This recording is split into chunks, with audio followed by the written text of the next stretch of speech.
Hello everyone, welcome to Kautilya Academy Vijayanagar. So UPSC Prelims 2023 is finally concluded.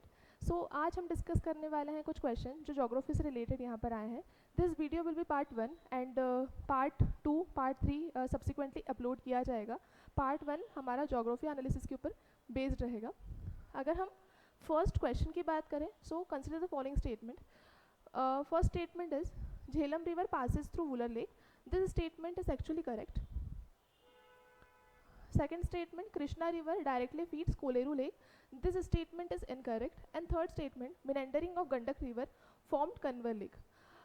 हमें यहाँ पर Jhelum river के बारे में पता होना चाहिए कि Jhelum river is considered as one of the most important tributary of Indus river system. Indus river की ट्रिब्यूटरी आपको देखने को मिलेगी और इसके साथ साथ ये पास होती है दो इम्पॉर्टेंट जगह से. एक तो वुलर लेक है and another one is Srinagar city. तो ये दो इम्पॉर्टेंट फैक्ट आपको पता होना चाहिए झेलम रिवर के बारे में. नेक्स्ट स्टेटमेंट इस कृष्णा रिवर डायरेक्टली फीड्स. यहाँ पर इन्होंने जो स्टेटमेंट दिया है वो दिया है डायरेक्टली फीड करती है कोलेरू लेक को. कोलेरू लेक आंध्र प्रदेश में सिचुएटेड है और ये एक वेटलैंड साइट भी है. That's why it is very much important for us. तो अगर हम बात करें कोलेरू लेक की तो कोलेरू लेक यहाँ पर लोकेटेड है एंड यहाँ पर अगर देखा जाए तो कोलेरू लेक को कृष्णा रिवर डायरेक्टली फीड नहीं कर रही है, बल्कि यहाँ पर दो रिवर है, तम्मीतेरू रिवर एंड उप्पीतेरू रिवर. ये कोलेरू लेक को डायरेक्टली फीड कर रही है. थर्ड स्टेटमेंट जो है वो है meandering of Gandak river form Kanwar lake. Kanwar lake is also considered as Asia's largest oxbow lake. Asia की लार्जेस्ट ऑक्सबो लेक कंसिडर किया जाता है and Gandak river which is a tributary of Ganga river उसकी meandering से कन्वर लेक बनता है. और यहाँ पर क्योंकि हमारा स्टेटमेंट 1 करेक्ट है, स्टेटमेंट 3 करेक्ट है, that's why our answer will be only 2. Okay, next question पे मूव करते हैं. ये पोर्ट के ऊपर क्वेश्चन है. फर्स्ट स्टेटमेंट यहाँ पर है Kamarajar port is the first major port in India registered as a company. Second statement Mundra port largest privately owned port in India. And third statement Visakhapatnam largest container port in India. First statement correct है, second statement correct है, but third statement incorrect है because Visakhapatnam largest container port of India नहीं है, बल्कि largest container port in India is Jawaharlal Nehru port जो मुंबई में located है और इसे हम नावा शेवा के नाम से भी जानते हैं. Largest container port is Jawaharlal Nehru port और नावा शेवा. ये स्टेटमेंट आपको पता होना चाहिए. Okay, so next question, consider the following statement. ये क्वेश्चन थोड़ा ट्रिकी हम बोल सकते हैं. India has more arable area than China. India का अरेबल एरिया ज़्यादा है चाइना से. The proportion of irrigated area is more in India as compare to China.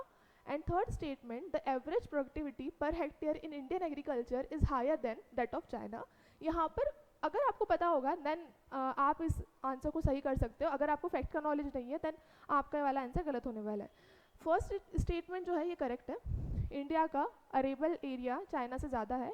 Even अगर हम बात करें इंडिया का सबसे ज़्यादा अरेबल एरिया है पूरे वर्ल्ड में. सेकेंड स्टेटमेंट जो है ये भी करेक्ट है, but third statement is not correct. India की average productivity per hectare China से ज़्यादा नहीं है.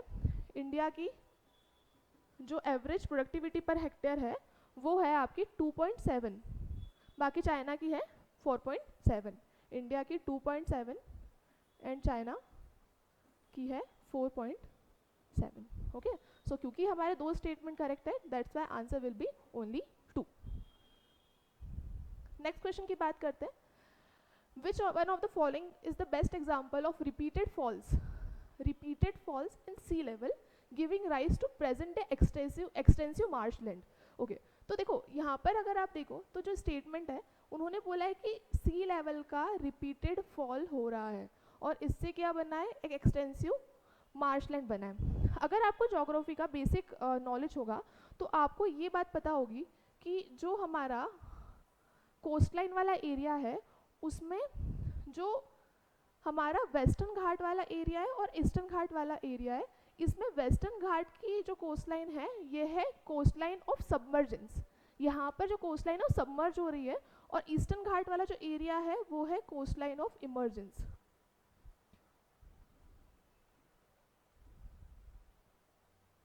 ठीक है, तो क्योंकि Bhitarkanika mangrove is located in eastern Ghat, that's why ये क्योंकि कोस्ट लाइन ऑफ इमर्जेंस है, इमर्ज हो रहा है, तो रिपीटेड सी फॉल से यहाँ पर कुछ फर्क इसको पड़ने वाला नहीं है, और यहाँ पर रिपीटेड सी फॉल यहाँ पर होने भी नहीं वाले हैं। सो हमारा जो आंसर रहेगा वो रहेगा रन ऑफ कच्छ, और ये काफ़ी लॉजिकल क्वेश्चन हम यहाँ पर इसको बोल सकते हैं।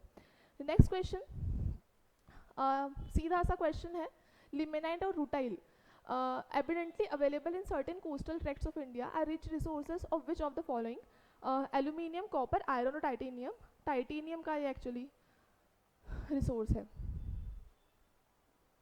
ठीक है, नेक्स्ट क्वेश्चन है, about 3/4 of the world's cobalt, a metal required for the manufacture of batteries for electric motor. So इस बार क्वेश्चंस थोड़े से मिनरल्स के ऊपर ज़्यादा आए हैं। यहाँ पर अगर आप बात करो, आपको सीधा फैक्ट पता होना चाहिए कि जो डेमोक्रेटिक रिपब्लिक ऑफ कॉन्गो है ये इसका आंसर रहेगा, और ये मेजर ग्लोबल प्रोड्यूसर है कोबाल्ट का, और इसके पास सिग्निफिकेंट कोबाल्ट रिजर्व भी है। ये क्वेश्चन एक्चुअली इसलिए आया है क्योंकि इलेक्ट्रिक मोटर्स में कोबाल्ट का काफ़ी एक्सटेंसिवली यूज़ किया जा रहा है, सो दैट्स वाई ये क्वेश्चन आपको यहाँ पर रहेगा। नेक्स्ट क्वेश्चन भी थोड़ा डिफिकल्ट हम बोल सकते हैं, which one of the following is a part of Congo basin. Congo river है, अफ्रीका से फ्लो करती है, Congo democratic Republic of Congo से फ्लो करती है, ऐसे हम बोल सकते हैं कि कोंगो से 2 क्वेश्चन आपके आए हैं। सो इस अगर हम बात करें इस पर्टिकुलर कोंगो रिवर की, तो इसके बेसिन में कौन सा पर्टिकुलर एरिया आता है, तो इसका आंसर है कैमरून। कैमरून इसका आंसर रहेगा, आप यहाँ पर देख सकते हैं कैमरून से जो रिवर्स निकल रही है वो यहाँ पर कोंगो बेसिन के अंदर मिल रही है, तो दैट्स वाई इसका आंसर आपका रहेगा Cameroon. Next question, easy question बोल सकते हैं हम इसको, Amarkantak hills are the confluence of Vindhyan and Sahyadri range. Okay, so काफ़ी इजी सी बात है, काफ़ी इजी सा स्टेटमेंट है। जो विंध्यन रेंज जो मध्य प्रदेश में आती है, सह्याद्री रेंजेस वेस्टर्न घाट में आती है, और ये बोल रहे हैं कि अमरकंटक हिल्स जो है वो दोनों ही कॉन्फ्लुएंस पे लोकेटेड है, तो ये स्टेटमेंट तो कम्प्लीटली इनकरेक्ट है।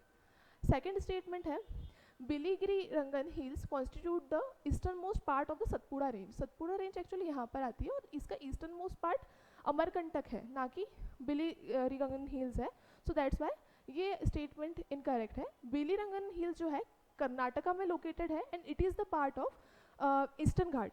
ओके, एंड शेषाचलम हिल्स जो है ये भी ईस्टर्न घाट के पार्ट में ही आती है, and it is located in Andhra Pradesh.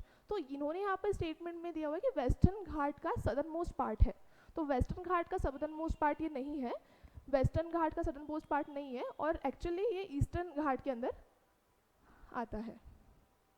Okay, so that's why all the statement will be incorrect. Okay, so none of the statement is correct. Next question, with reference to India's project on connectivity, consider the following statement. East-West corridor under Golden Quadrilateral project connects Dibrugarh and सूरत।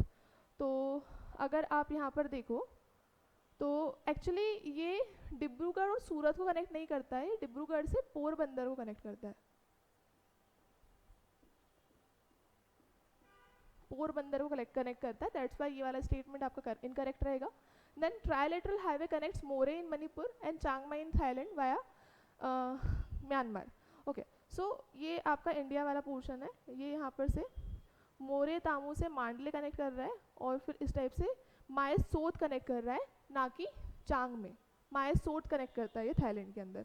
सो आपको पता होना चाहिए कि चांग में की जगह है Mae Sot. And BCIM project काफ़ी न्यूज़ में आपका रहता है हमेशा। BCIM economic corridor connects Varanasi in Uttar Pradesh with Kunming in China. Actually Kolkata से कन्मिंग को कनेक्ट करता है, ना कि वाराणसी से करता है। सो ये स्टेटमेंट अगर हम देखें तो तीनों स्टेटमेंट आपके इनकरेक्ट रहेंगे, that's why answer will be none. Okay,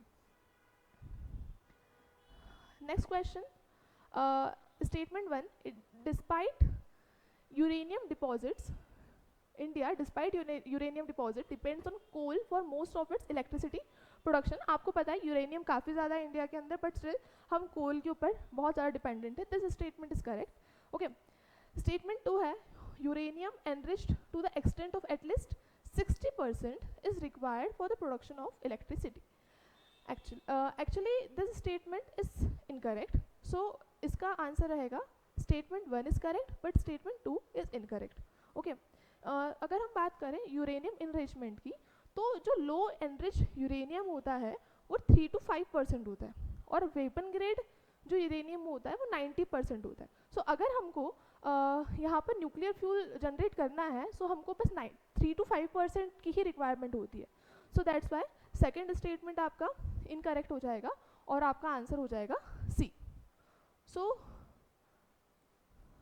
this was the lecture for geography section. Subsequently हम और लेक्चर्स लेकर आएंगे. So thank you and all the best.